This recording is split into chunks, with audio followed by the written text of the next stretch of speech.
Buen día, buen día. Hoy vamos a empezar una nueva unidad, la unidad 3 de potencia eléctrica. Hasta ahora vimos en la unidad 1 que era un repaso de los conceptos más importantes de física 2 que vamos a utilizar para esta unidad y para las unidades de máquinas eléctricas a partir de la unidad 4, en los que comenzamos viendo circuitos de corriente continua, donde la potencia eléctrica se calcula directamente como el producto de la tensión por la corriente, tensión aplicada al circuito multiplicada por la corriente que circula, ya que no existe desfasaje entre tensión y corriente en ese caso. Luego vimos circuitos de corriente alterna, en los que vimos los tres elementos más importantes que nos van a permitir luego encontrar circuitos equivalentes de todas las máquinas eléctricas que veamos. Estos son el resistor, cuya propiedad es la resistencia eléctrica medida en ohm; el inductor, cuya propiedad es la inductancia medida en Henry; y el capacitor, cuya propiedad es la capacitancia y se mide en faradios o cualquiera de sus unidades, las más comunes microfaradios. Luego también vimos, que va a ser muy importante para las máquinas eléctricas, circuitos magnéticos. Luego, en la unidad 2, vimos instrumentos de medición, en los que vimos los instrumentos que se utilizan para medir las principales variables eléctricas, como por ejemplo la tensión, que la medimos con voltímetros. Los voltímetros se conectan en paralelo con los circuitos para poder medir la tensión aplicada. Los amperímetros, que sirven para medir corrientes, se conectan en serie con los circuitos. Los vatímetros o watímetros, que se utilizan, que lo vamos a utilizar para esta unidad, para medir potencia eléctrica activa o potencia media. Vimos otros instrumentos como el multímetro, que básicamente es un instrumento que se utiliza para medir varias variables eléctricas en un solo instrumento. Por ejemplo, podemos medir la resistencia eléctrica directamente. También nos permite algunos medir frecuencia, temperatura, etcétera, diferentes variables. También, bueno, frecuencímetro, cofímetro, entre otros instrumentos de medición eléctrica, que lo vamos a utilizar sobre todo para las prácticas de laboratorio que vamos a hacer para este caso en forma virtual. Pero iniciemos ahora con la unidad 3, la unidad de potencia eléctrica. Vamos a empezar primero viendo circuitos en corriente alterna monofásicos. Acá tenemos que destacar que los circuitos monofásicos, como por ejemplo el que llega a la mayoría de los domicilios, las casas, son básicamente reservados para bajas potencias. Si ustedes ven el enchufe, el tomacorriente, en el que conectan cualquier artefacto eléctrico, eso es un circuito monofásico, en el que tenemos uno de los conductores es el conductor de fase, o también llamado vivo, y el otro es el conductor de neutro. Básicamente ahí tenemos una diferencia de tensión, que es la tensión de fase de la red eléctrica. Hay una tercera pata, que es la pata, el conductor de protección eléctrica, que está conectado directamente a tierra, que actúa solamente en el caso de algún desperfecto o alguna falla en los aislantes, en la aislación. La mayoría de los circuitos de baja potencia, electrodomésticos, etc., utilizan redes monofásicas, directamente se conectan entre fase y neutro directamente. Pero en la industria, la mayoría de las cargas son trifásicas, es decir, tenemos tres fases y el neutro puede o no estar accesible. En ese caso tenemos tres tensiones de igual módulo desfasadas a 120 grados entre sí. ¿Cuál es la importancia de la corriente alterna? Bueno, si vieron el documental de Edison y Tesla cuando se inició, estaba por implementarse cuál era el sistema eléctrico que se iba a implementar a partir de ese momento, vimos que lógicamente ganaron los circuitos de corriente alterna, debido a que tienen varias ventajas, entre ellas la posibilidad de utilizar transformadores para elevar o reducir los niveles de tensión y de corriente, para poder transmitir energía a grandes distancias a bajo costo. Ya vamos a ver cuando vemos transformadores cómo hace este proceso, que utiliza el principio de inducción electromagnética a través de campos magnéticos. Pero particularmente en la industria se utilizan sistemas trifásicos, ya que vamos a ver que los motores eléctricos, que también va a ser otra de las unidades que vamos a ver, el campo magnético giratorio necesario para que el motor pueda girar, pueda comenzar a generar cupla, se establece mucho más fácilmente en redes trifásicas que en redes monofásicas, donde se requiere una ayuda que también lo vamos a ver más adelante. Bien, en corriente alterna vamos a definir tres potencias. Por un lado, la potencia activa. Esta potencia es la única capaz de generar trabajo, es decir, la única capaz de convertirse de potencia eléctrica en otro tipo de potencia. Por ejemplo, calor, por ejemplo, movimiento a través de un motor, cualquier tipo de conversión de potencia de energía eléctrica en otra se realiza solamente con la componente activa de estas potencias. La resistencia, por ejemplo, el resistor, cuando nosotros lo conectamos a un circuito de corriente alterna, consume esta potencia y la convierte potencia activa en calor. Un motor eléctrico, por ejemplo, la parte que se convierte en potencia mecánica en el eje es la potencia activa. Ya vamos a ver que también consume la próxima potencia que vamos a ver, que es la potencia reactiva. Potencia reactiva es una potencia cuyo valor medio en un ciclo completo vale 0. ¿Qué quiere decir esto? Que durante una parte del ciclo se consume esa potencia y durante otra parte del ciclo es entregada nuevamente esa energía. Esto ocurre en básicamente dos tipos de elementos. Las inductancias, que durante una parte del ciclo reciben energía y la almacenan en forma de campo magnético, y durante otra parte del ciclo esa potencia, esa energía acumulada en forma de campo magnético es devuelta a la red. En el caso de los capacitores también consumen potencia reactiva. En ese caso el capacitor acumula energía en forma de campo eléctrico durante una parte del ciclo, y ese campo eléctrico, cuando se descarga el capacitor, recuerden que el capacitor básicamente son dos placas de una determinada sección separadas a una cierta distancia por un dieléctrico aislante. Cuando se acumulan cargas positivas y negativas de un lado y del otro en ambas caras, el capacitor está almacenando energía en forma de campo eléctrico. Cuando conectamos tanto el inductor como el capacitor, los conectamos a una red de corriente alterna, va a estar permanentemente, por ejemplo el capacitor, cargando y descargándose. Es decir, las cargas positivas que están en una placa, durante una parte del ciclo se acumulan en una cara, y en otra parte del ciclo se acumulan en la otra cara. Esto quiere decir que el capacitor va a estar cargándose y descargándose permanentemente. El caso del inductor, que acumula energía en forma de campo magnético. Para eso básicamente el inductor es una bobina por la que se va a circular una corriente. Esa corriente genera una fuerza magnetomotriz que origina un flujo magnético. Ese flujo magnético está acumulando energía justamente en forma de campo magnético. Cuando la corriente tiende a disminuir, el inductor lo que hace es tratar de oponerse a la variación de corriente. Para eso va a estar entregando la energía acumulada en forma de campo magnético hacia la red. Si analizamos, por ejemplo, conectamos en paralelo un inductor con un capacitor, la energía se almacena, o sea, se consume y se entrega nuevamente en momentos distintos. Cuando el capacitor esté absorbiendo potencia o energía de la red, el inductor va a estar entregándola. Y cuando el capacitor esté entregando la energía en esa parte del ciclo, el inductor va a estar recibiendo esa energía. Es decir, que para una misma tensión aplicada, el consumo y generación de potencia instantánea en el capacitor y el inductor se producen en momentos opuestos. Esto es, si se produce, por ejemplo, resonancia en un capacitor con un inductor en paralelo, mientras el capacitor esté almacenando energía, el que va a estar entregando esa energía va a ser el inductor.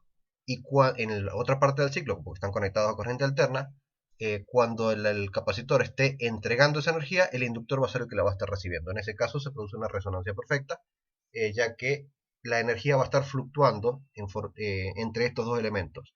En forma de campo eléctrico pasa en forma de campo magnético y así viceversa. Pero el valor medio de esta potencia en un ciclo completo ya tomado desde la red vale 0. porque la misma cantidad de potencia que se consume durante una parte del ciclo es devuelta en la misma cantidad durante otra parte del ciclo. Esto pasaría con capacitores e inductores perfectos. No así en inductores y capacitores reales, donde siempre hay una pequeña pérdida, es decir, una pequeña parte de potencia, de consumo de potencia activa. La otra potencia que vamos a definir es la potencia aparente, que simplemente es el producto de la tensión por la corriente. En este caso no podemos saber si tenemos un voltímetro para medir tensión y un amperímetro para medir corriente. Nosotros no podemos saber si hacemos el producto de estas dos. Como no sabemos el desfasaje entre la tensión y la corriente, no sabemos si esta potencia aparente es activa, es reactiva o es una combinación de las dos. Tiene una parte activa y una parte reactiva porque no conocemos el desfasaje. Por ese motivo se denomina potencia aparente. No estamos seguros de qué tipo de potencia es. Bien, supongamos una carga monofásica que tenga el siguiente diagrama fasorial. Tenemos, por ejemplo, la tensión aplicada que vamos a tener a un circuito determinado, que va a consumir una corriente desfasada a un cierto ángulo phi. La tensión vamos a tomarla como referencia con ángulo 0. Y la corriente, como vemos acá, estos son fasores. La diferencia entre fasor y vector es que el fasor es un vector giratorio. Recuerden que estamos hablando de corriente alterna. La representación vectorial en realidad nace, como vimos en la unidad 1, de magnitudes que varían en el tiempo. La tensión, la gráfica de tensión senoidal que varía en el tiempo, la representamos a través de vectores, que en este caso, como están girando, se denominan fasores. Bien, consideremos entonces la tensión con ángulo 0. La tensión instantánea la podemos expresar de la siguiente manera. La tensión instantánea va a ser el valor máximo de la tensión multiplicado por seno de omega t, seno de este ángulo que está expresado en radianes. Omega es 2pi por la frecuencia y t el tiempo. Si omega se mide en radianes por segundo y el tiempo en segundos, nos queda directamente el argumento en radianes. Bien, como vemos acá, en el tiempo 0, la tensión vale 0, es decir, que la onda senoidal arranca en tiempo 0. En cambio, la corriente, como va a estar referenciada a lo que esté pasando con la tensión, va a estar desfasada un ángulo phi, va a estar retrasada un ángulo phi. Entonces, la corriente instantánea la podemos expresar como la corriente máxima que circula por ese circuito, multiplicada por el seno de omega t. Fíjense que tiene la misma frecuencia angular, omega, el mismo 2pi por f, por el tiempo, pero está desfasada, este signo menos phi quiere decir que está retrasada un ángulo phi, que tiene que estar también expresado en radianes. De esa forma tenemos entonces la tensión instantánea y la corriente instantánea. Por definición, la potencia instantánea va a ser el producto de la tensión instantánea por la corriente instantánea. Es decir, esta función que tenemos acá multiplicada por esa función. Entonces, eso es la potencia instantánea, V de t por I de t. Bien, la potencia activa, que por definición es el valor medio de la potencia instantánea, o potencia media, la vamos a calcular por definición de valor medio como potencia activa igual a 1 sobre t, el periodo, la inversa de la frecuencia, por la integral entre 0 y t de la tensión instantánea por la corriente instantánea diferencial de tiempo. Si reemplazamos las dos expresiones anteriores, b de t e i de t, que teníamos en la diapositiva anterior, la reemplazamos acá y vamos a resolver esa integral. Pero esta integral que tenemos acá se denomina potencia media o potencia activa. Siempre se la conoce en electrotecnia como potencia activa. Lo mismo en máquinas eléctricas. Si resolvemos esa integral que tenemos acá, reemplazando los valores de b de t e i de t de la diapositiva anterior, e integramos, vamos a llegar a esta expresión. La potencia activa es igual a b máxima por i máxima por coseno de phi sobre 2. Recuerden que phi es el desfasaje que existe entre la tensión instantánea y la corriente instantánea, es decir, entre los dos vectores.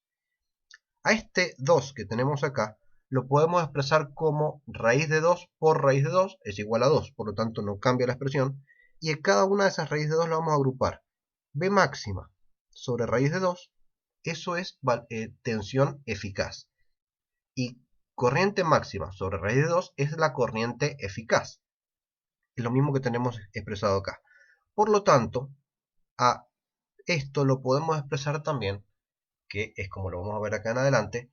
La potencia activa la vamos a definir como la tensión eficaz, el valor eficaz de la tensión, por la corriente eficaz por coseno de phi.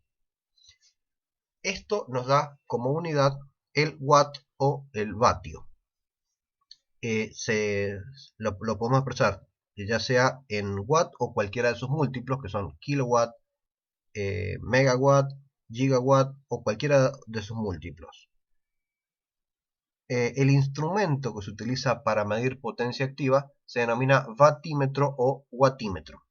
En este caso, en la imagen podemos ver un vatímetro analógico de aguja, como vemos acá.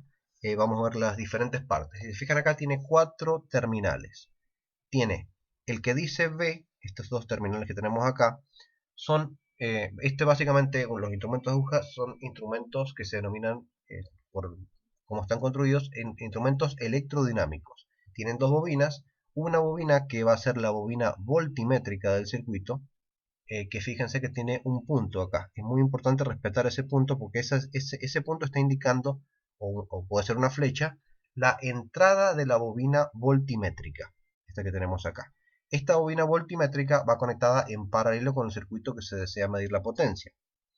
Y además tenemos otros dos terminales que está marcado con una letra A. Esa letra A, indica que es corriente, es la bobina amperométrica. Esa bobina amperométrica va conectada en serie con todo el circuito. Si tuviéramos un circuito monofásico, directamente desde tenemos fase y neutro, que tenemos que conectarlo a nuestra carga. Por ejemplo, puede ser una resistencia, puede ser un tubo fluorescente, cualquier carga eléctrica que nosotros conectemos. Del conductor de fase vamos a ir a la entrada de la bobina amperométrica, es decir, vamos a entrar por acá y vamos a salir por acá hacia la carga. Luego la carga, el otro terminal que tenga la carga, va a volver y se va a conectar a neutro. Entonces ya hemos conectado en serie con el circuito la bobina amperométrica. Y la bobina voltimétrica va conectada en paralelo con el circuito. Generalmente conviene conectar la entrada de la bobina voltimétrica con la salida de la bobina amperométrica para disminuir el error de medición. Recuerden que esta básicamente es una bobina que va a actuar también como una carga para el circuito, y esa carga puede generar un error de medición. Por lo tanto, si nosotros conectamos la entrada de la bobina voltimétrica con la salida de la bobina amperométrica, lo que va a estar leyendo el vatímetro va a ser directamente el consumo de la carga y el consumo de la bobina voltimétrica, pero la bobina amperométrica para ese caso no va a estar siendo medida debido a que la caída de tensión que se produce en la bobina amperométrica, como estamos midiendo la tensión después de la bobina amperométrica del vatímetro, ya no se tiene en cuenta en este caso el consumo de la bobina amperométrica. Sí la voltimétrica, que en el caso de ser un consumo importante hay que hacer una corrección. Esto lo vamos a ver con más detalle en un caso práctico cuando veamos transformadores, cuando vemos los ensayos de transformadores. Vamos a ver que se producen correcciones cuando se realizan lecturas con este tipo de instrumento. Este es un instrumento, como les dije, analógico, pero también existen instrumentos digitales que son mucho más precisos y prácticamente no consumen potencia para poder medir. En el caso de este batímetro de aguja, vemos acá que tiene una perilla acá que nos permite elegir, por ejemplo, para este ejemplo, 480, 240, 120. Ese se denomina alcance voltimétrico. Este alcance tiene que ser lógicamente mayor que la tensión que vamos a medir. Por ejemplo, si vamos a leer 220 volt, podría estar en 480, o podemos ponerlo en 240 también, pero no en 120. Lo mismo ocurre con el alcance amperométrico. En este caso tenemos 10 o 5. Si vamos a medir una corriente de 2 amperes, por ejemplo, podemos usar el de 10, el alcance de 10, el alcance de 5, indistintamente. Pero por ejemplo, si tuviéramos una corriente de 7 amperes, tendríamos que usar solamente el alcance de 10. Para poder, bueno, fíjense acá, la aguja tiene una escala, que esta escala tiene un determinado número de divisiones, que en una primera instancia no representan nada si no hacemos una serie de cálculos. Un cálculo sencillo que en realidad es para poder determinar la constante que tiene este batímetro. La constante del batímetro se calcula como el producto del alcance voltimétrico por el alcance amperométrico por el coseno phi del instrumento, que esto debe estar, si está indicado, va a estar indicado en alguna de estas indicaciones que tiene acá el batímetro. El coseno phi puede ser 1, si no lo indica, directamente es 1 el coseno phi del instrumento. No tiene nada que ver con el coseno phi de la carga. Eso hay que tenerlo muy presente. Y a eso lo tenemos que dividir por el número de divisiones, es decir, alcance voltimétrico por el alcance amperométrico por el coseno phi del instrumento sobre el número total de divisiones. Eso nos va a dar la constante del batímetro. Básicamente la unidad de la constante del batímetro es watt por división. Quiere decir que cada una de estas divisiones representa X cantidad de watt dada por esa constante. Si por ejemplo tenemos hemos calculado la constante del batímetro en base al alcance elegido y nos da 2 watts por división, y leemos en la aguja cuando estemos haciendo la medición 50 divisiones, quiere decir que tenemos 2 watts por división por 50 divisiones, nos estaría dando una lectura de 100 watts. De esa forma se procede para poder hacer la medición e interpretar los datos que nos da un batímetro como este. En el caso de los batímetros digitales, directamente en el display, que es digital también, se indica directamente la lectura en forma directa. Bien, de la potencia dijimos que es B eficaz por I eficaz por coseno de phi. La corriente I por coseno de phi, esta componente se denomina, es la proyección de la corriente en la dirección del vector de tensión, y se denomina, es la componente activa de la corriente. Si vemos acá, por ejemplo, acá teníamos nosotros la tensión y teníamos la corriente, la proyección de esa corriente en la dirección de la tensión, dado por este ángulo phi, esa componente que tenemos acá es I por coseno de phi. Directamente lo pueden calcular por trigonometría.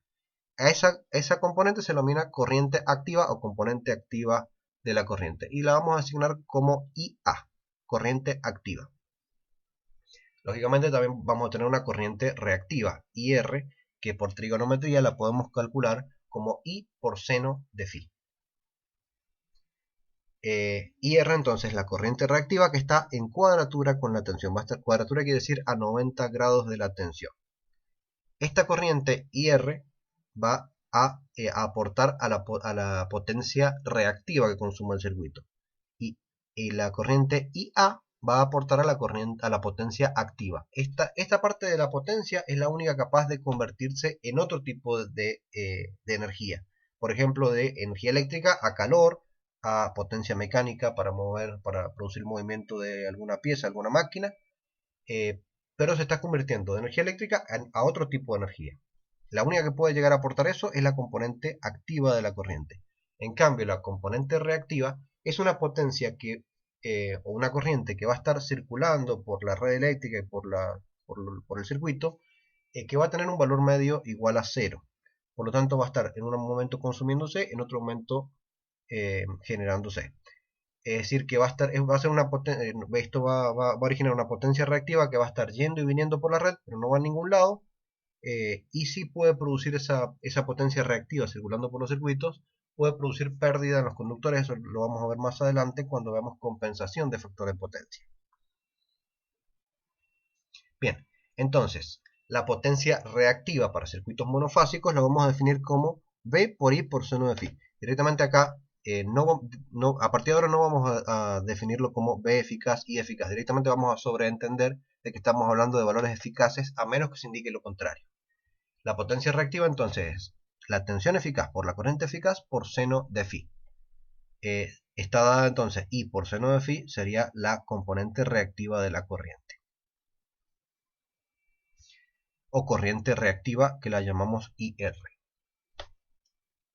Bien, las unidades de la potencia reactiva son el volt ampere reactivo. Acá ya no podemos decir que es watt, debido a que el watt es una unidad de potencia eléctrica, pero también es una unidad de potencia mecánica. Hay una conversión directa, o también podemos convertirlo a calor, es decir, a otro tipo de energía. Es una potencia, el watt, que podemos desplazar potencias eléctricas que se puede convertir en otro tipo de potencia. Pero en cambio la reactiva, como dijimos, es una potencia que está yendo y viniendo por la red y no va a ningún lado. Por lo tanto, no lo podemos definir como watt. Entonces, la unidad con la que vamos a definir la potencia reactiva es el volt ampere reactivo, que lo vamos a designar con bar, volt ampere reactivo, o cualquiera de sus múltiplos, el kilovolt ampere reactivo, el megavolt ampere reactivo, gigavolt ampere reactivo. Cualquiera de ellos lo podemos utilizar. Si estamos hablando de potencias grandes, podemos pasar a kilovolt ampere reactivo, y si es más grande, directamente trabajamos con megavolt ampere reactivo, así como también cuando vimos potencia trabajamos con kilowatt o megawatt. El instrumento para poder medir potencia reactiva se denomina bármetro o medidor de potencia reactiva simplemente. La potencia aparente directamente dijimos que la vamos a encontrar como el módulo de la tensión por el módulo de la corriente. Estamos hablando siempre de eficaz, es decir, el módulo de este vector de tensión eficaz multiplicada por el módulo de la corriente. Fíjense que esto no nos está diciendo nada de cómo está desfasada la tensión respecto de la corriente. La unidad de la tensión es volt, la de la corriente es ampere, por lo tanto, la unidad de potencia aparente es volt ampere. No podemos decir nuevamente que es watt, y tampoco podemos decir que es volt ampere reactivo, porque no sabemos esa potencia aparente si es activa, si es reactiva o si es una combinación de ambas. Las unidades entonces que va a tener la potencia aparente es el volt ampere o cualquiera de sus múltiplos. Volt ampere, kilovolt ampere, megavolt ampere, gigavolt ampere, cualquiera de ellos. No existe un instrumento específico para poder medir la potencia aparente, ya que no es un dato demasiado importante para circuitos eléctricos.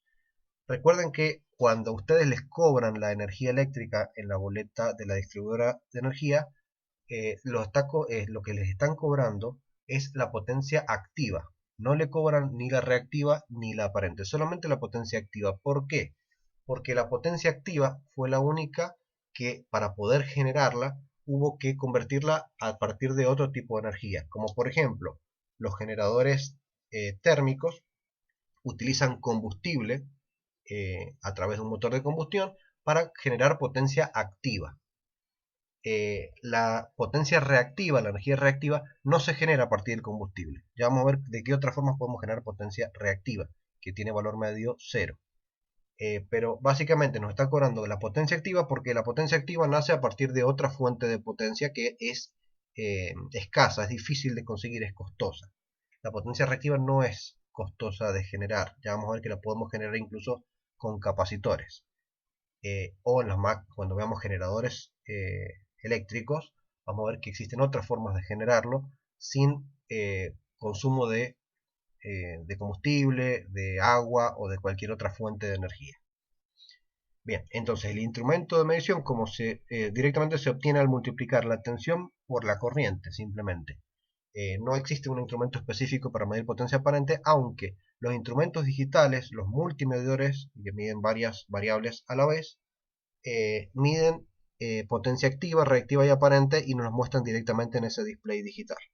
Los instrumentos digitales generalmente dan todas las variables y no solamente sirven para medir las tres potencias, sino también nos dan mucha más información como la corriente, la tensión, frecuencia, el factor de potencia, es decir, el coseno phi, entre otras variables eléctricas que también nos pueden llegar a indicar.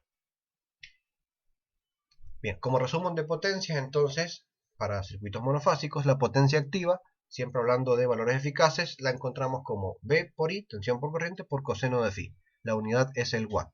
La potencia reactiva es V por I por seno de phi, la unidad es el volt ampere reactivo.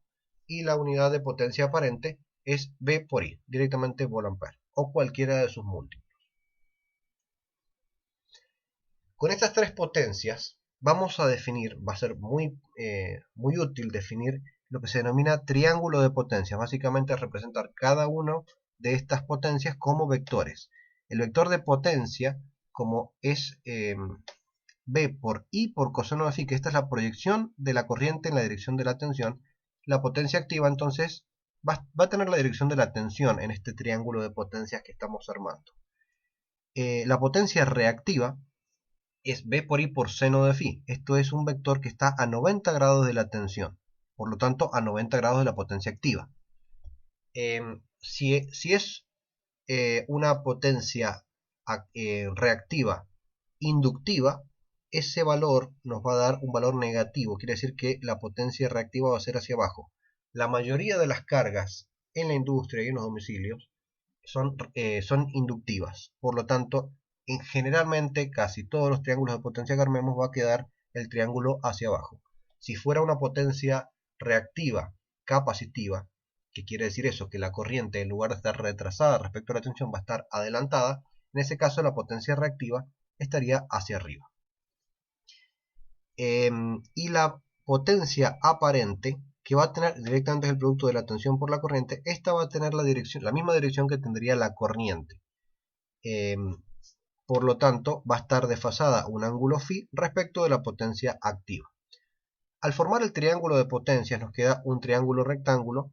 Tenemos una gran ventaja, porque tenemos acá cuatro variables, P, Q y S. Recuerden, la potencia activa la vamos a anotar con P, la potencia reactiva la vamos a llamar Q y la potencia aparente la vamos a llamar S. Y tenemos entonces como variables P, Q y S y además phi, el desfasaje entre tensión y corriente. Tenemos cuatro variables. Al ser un triángulo rectángulo, el triángulo de potencias, podemos resolver conociendo dos de estas cuatro variables, podemos conocer todas las demás utilizando trigonometría o utilizando directamente el teorema de Pitágoras. O podemos hacer utilizando simultáneamente trigonometría con el teorema de Pitágoras, podemos utilizar para conocer todas las variables eléctricas. La potencia aparente por Pitágoras la podemos encontrar el módulo de la potencia aparente como P, la raíz cuadrada de la potencia activa al cuadrado más la potencia reactiva al cuadrado. También lo podemos conocer si conocemos otra de las variables a partir de trigonometría. La definición de seno, coseno y tangente nos permiten relacionar estas tres potencias con el ángulo.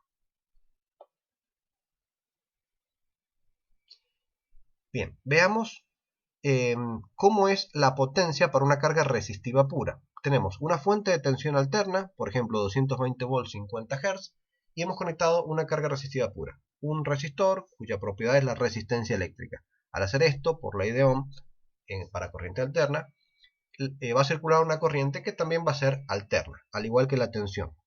En este caso, al ser un circuito resistivo puro, la corriente y la tensión van a estar en fase. ¿Qué quiere decir esto?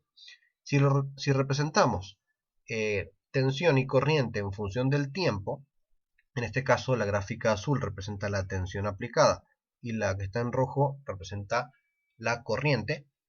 Como vemos acá, las ondas de tensión y corriente están en fase, las dos comienzan en el mismo momento. Y siempre las dos llegan al máximo en el mismo momento, se vuelven a hacer cero en el mismo momento. Eso quiere decir que las tensiones están en fase. Si representamos esta gráfica temporal como vectores o como fasores, porque son vectores giratorios, veríamos que el vector de tensión y el vector de corriente están los dos en fase, quiere decir que phi es igual a 0. Bien, si quisiéramos encontrar la potencia instantánea para este circuito, lo que tenemos que hacer es multiplicar instante a instante el valor de tensión por el valor de corriente. En ese caso, fíjense, si el ángulo es 0 o el tiempo correspondiente es 0, fíjense que tanto la tensión como la corriente valen 0, por lo tanto el producto vale 0. La potencia instantánea vale 0. Cuando la tensión tome su valor máximo, la corriente también va a tomar su valor máximo, por lo tanto el producto va a ser máximo. La potencia instantánea toma su valor máximo. Luego, para este punto que tenemos acá, a 180 grados, la potencia instantánea vuelve a hacerse 0. Después se vuelve a hacer máximo, 0, y varía en forma senoidal. Pero fíjense que acá la gráfica no pasa nunca a valores negativos. Siempre es la potencia instantánea, siempre es positiva. Porque acá, fíjense, desde 0 hasta 180 grados, tanto la tensión como la potencia perdón, la tensión como la corriente, los dos son positivos. El producto de positivo por positivo nos da siempre positivo. La potencia instantánea siempre es positiva. Desde 180 a 360, para terminar el semiciclo, tenemos la tensión negativa y la corriente también negativa. Menos por menos es más. Entonces la potencia instantánea es positiva. Fíjense entonces, esto es muy importante.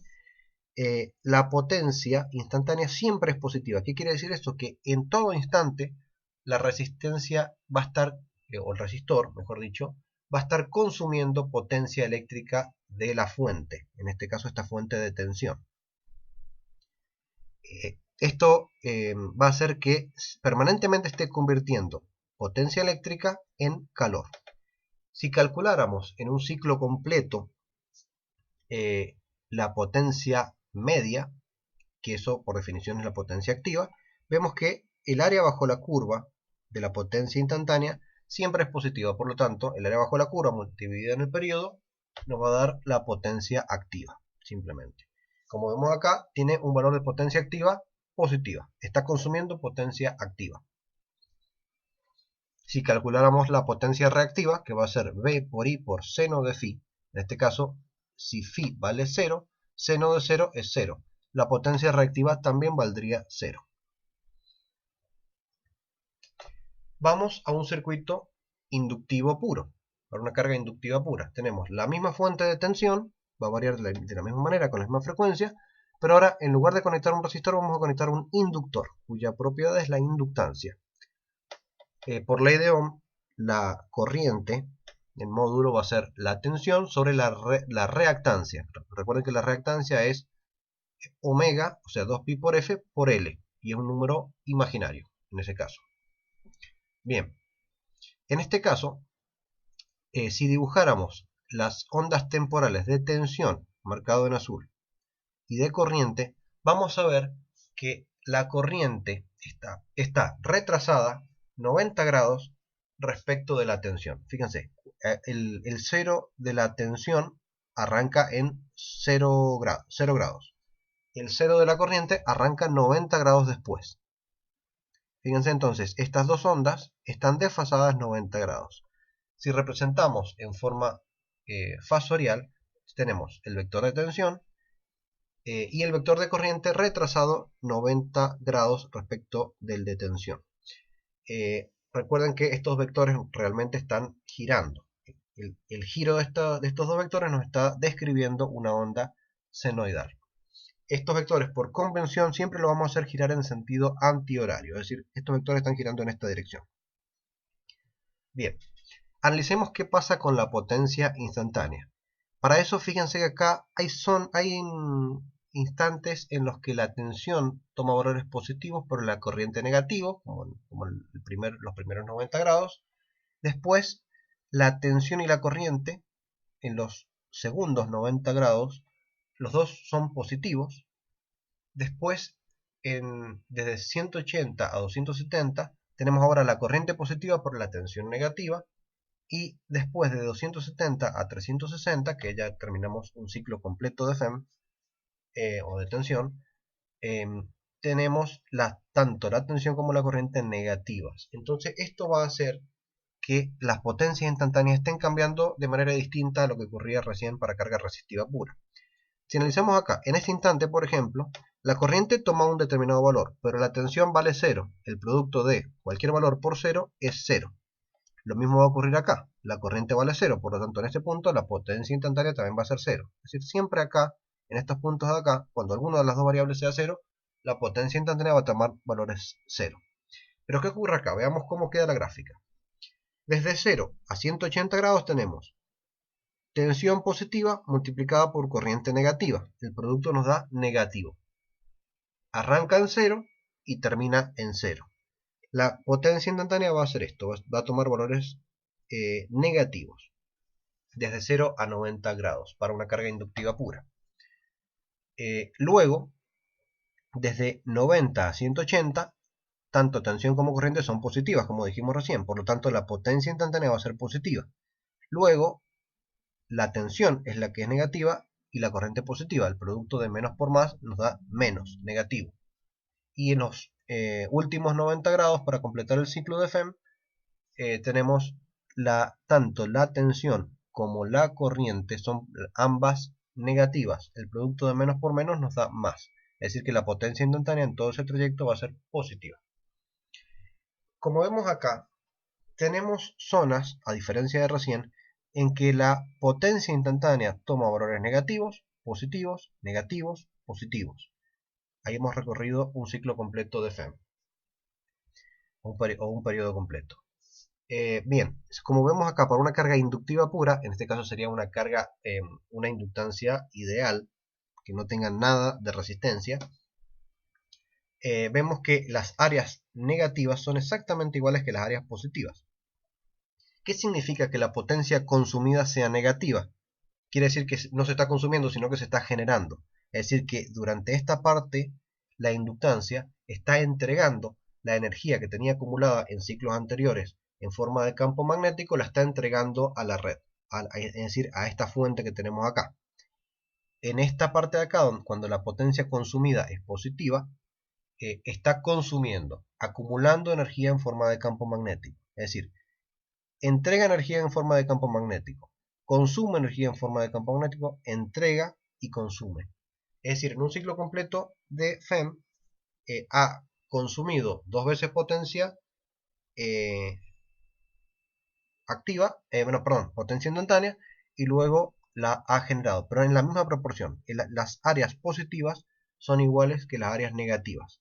Por lo tanto, si calculamos el valor medio de la potencia en un periodo completo, es decir, de 0 hasta 360 grados o el tiempo equivalente, vamos a ver que el valor medio, como las áreas son iguales, el valor medio de la potencia instantánea nos da 0. Eso implica que la potencia activa vale 0.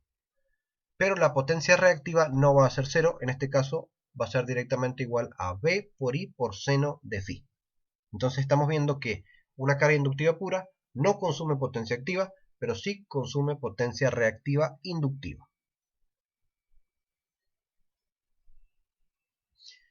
Veamos ahora el mismo circuito, pero ahora para una carga capacitiva pura. Conectemos un capacitor cuya propiedad es la capacitancia. También por ley de Ohm, la corriente la podemos calcular como la tensión sobre la reactancia capacitiva, XC, que es igual a 1 sobre omega C. Omega es 2pi por F. Bien, en este caso, para este circuito capacitivo, también el capacitor se va a estar permanentemente cargando y descargando. Va a estar acumulando cargas eléctricas en una de las placas, cargas positivas en una placa, negativas en la otra, y eso ciclo a ciclo se va a ir invirtiendo. Veamos cómo nos queda. En este caso, la corriente que va a circular va a estar adelantada 90 grados respecto de la tensión. Fíjense, cuando en este caso tenemos la tensión, siempre como referencia con ángulo 0, siempre arranca en 0, el máximo de la corriente se produce en el instante tiempo igual a 0, y el máximo de la tensión ocurre 90 grados después. ¿Qué quiere decir esto? Que la corriente está adelantada 90 grados respecto a la tensión instantánea. Entonces, estas son las gráficas temporales de cómo varía la tensión y la corriente.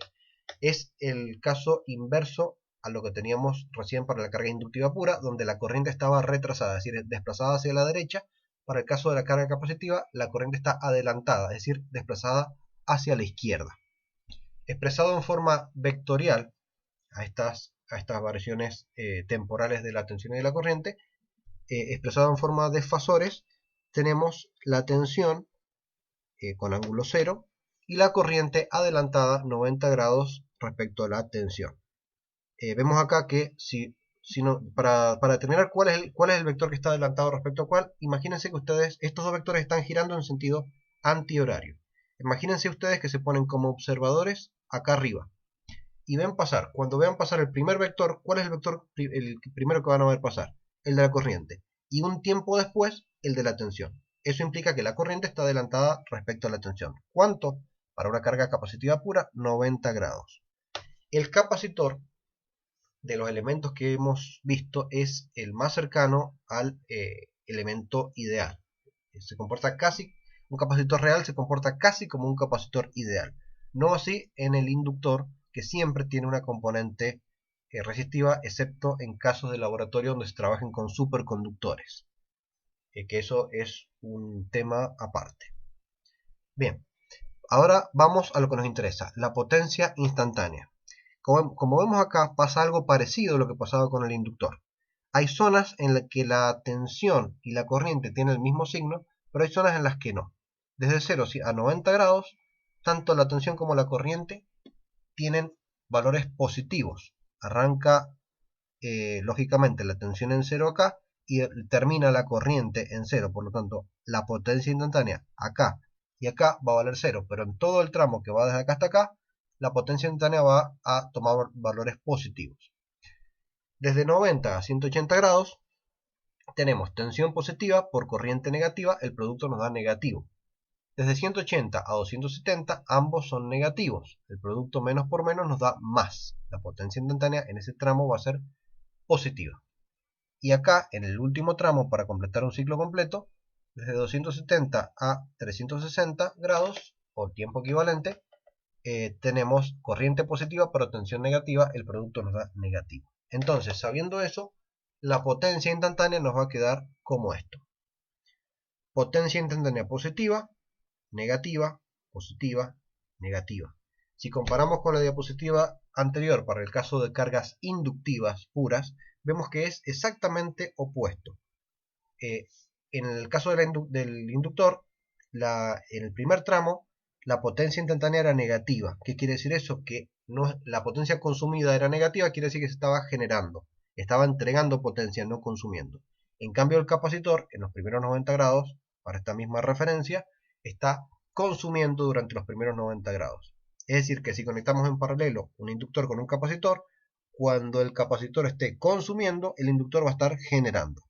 Y lo mismo va a pasar en los próximos 90 grados, cuando el capacitor esté generando potencia consumida negativa, el inductor va a estar consumiendo. Y así se va a ir repitiendo.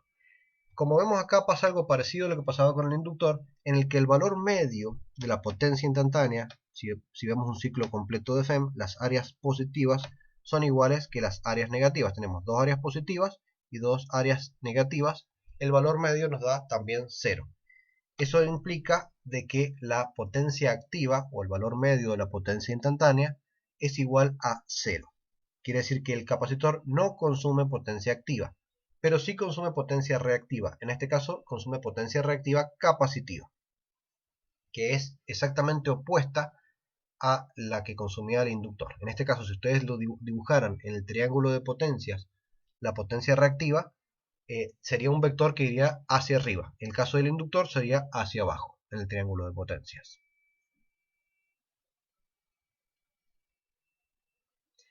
Veamos ahora una combinación de ambas. Veamos una carga, por ejemplo, resistiva inductiva, conectadas en serie. Esto podría ser perfectamente un inductor real, que tiene una componente inductiva, pero también tiene resistencia propia. Para este caso, fíjense cómo quedaría. Tenemos la misma tensión aplicada a este circuito serie RL. Por ley de Ohm, la corriente que va a circular va a ser la tensión sobre la impedancia Z, que si la expresamos directamente en forma compleja nos va a dar directamente la parte real y parte imaginaria de la corriente, si está expresado en coordenadas cartesianas, o si está expresado en coordenadas polares, el módulo y el ángulo. La calculadora puede representarlo, si lo calculan, de cualquiera de las dos maneras. Bien, veamos cómo quedaría para este caso las gráficas temporales de tensión y de corriente. Para un circuito resistivo inductivo, la corriente va a estar desfasada a un determinado ángulo que no va a ser ni 0, como en el caso de cargas resistivas puras, ni 90 grados, como en el caso de las cargas inductivas puras, sino que va a ser un ángulo intermedio entre 0 y 90 grados. Cuanto más inductivo sea, más se va a acercar a los 90 grados, cuanto más resistivo sea, más se va a acercar a los 0 grados, es decir, la corriente más en fase con la tensión. Para este caso, por ejemplo, el desfasaje es aproximadamente 30 grados. Entonces tenemos la gráfica temporal de la tensión, y 30 grados después, en retraso por ser una carga inductiva, va a estar la corriente. O sea, ocurre el cero de la tensión en 0 grados y 30 grados después aproximadamente ocurre el cero de la corriente. Bien, entonces acá tendríamos que analizar para estas dos gráficas cuya representación fasorial es esta que tenemos acá, tendríamos que ver qué pasa con la potencia instantánea. Si vemos acá, ahora no es tan fácil definir cuáles son los tramos en los que la potencia instantánea es positiva o negativa, porque ahora no se producen en valores de 0, 90 o 180. Ahora se producen, fíjense, desde 0 hasta 30 grados, la tensión es positiva, pero la corriente es negativa, por lo tanto el producto nos da negativo. Pero después tenemos un tramo bastante más largo, de esos 30 grados hasta 180, en el que ambas, tensión y corriente, son positivas.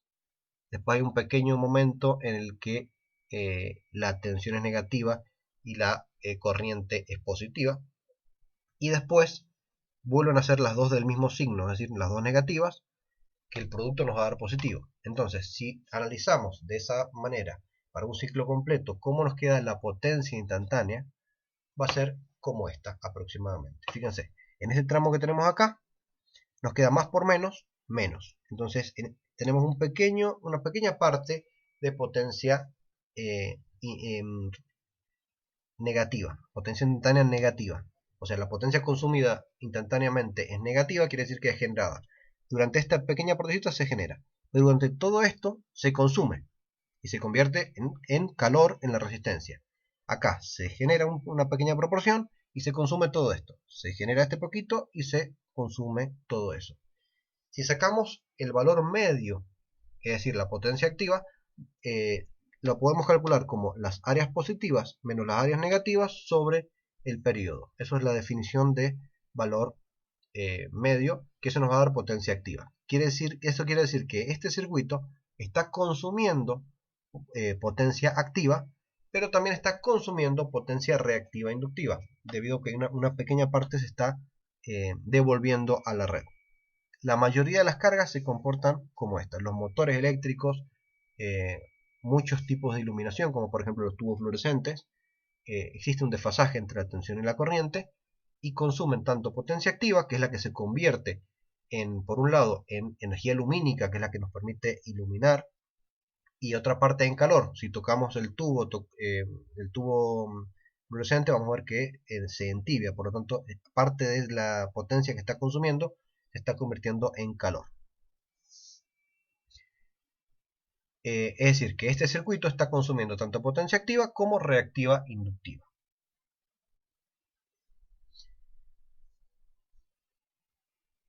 Bien, veamos este ejemplo. Quiero que lo resuelvan ustedes y nos consulten a través del grupo de WhatsApp.